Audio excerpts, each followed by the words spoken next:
Hij rochelt zich naar boven, zo gezegd. Hoor je dat? Anders ik wel. De weg is erg slecht. Ik sluit er echt alle kanten op.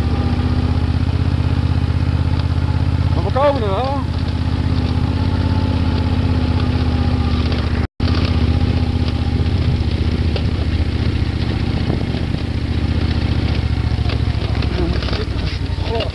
God.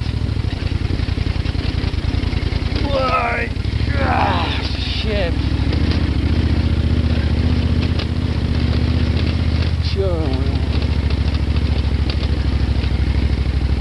Het is geen grap deze weg, Guus. Dan moet je eens kijken over mijn linker schouder. Van uitzicht.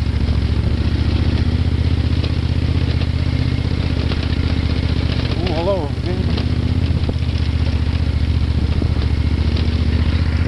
Kijk man. Wauw. Dit is nou het leuke van vakantie houden. Dus elke dag kun je leuke dingen doen.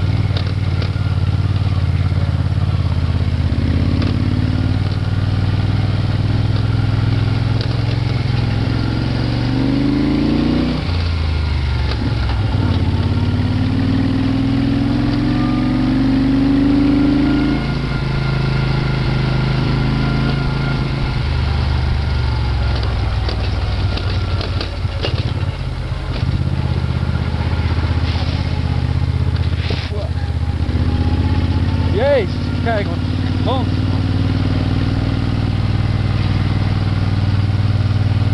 Plaatje.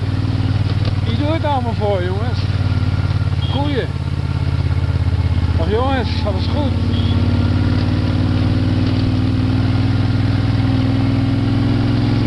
En Parijs-Dakar is hier helemaal niks bij vergeleken, jongens. Het verschil is dat ik dit niet op een KTM 400, 500 cc nog wat 80 pk. Het is gewoon een oude koezie van 30 jaar oud. Ik zou deze weg niet eens graag willen doen, maar op de rood nog. Dat oude klaphenkje blaft zich gewoon naar boven. Lachen.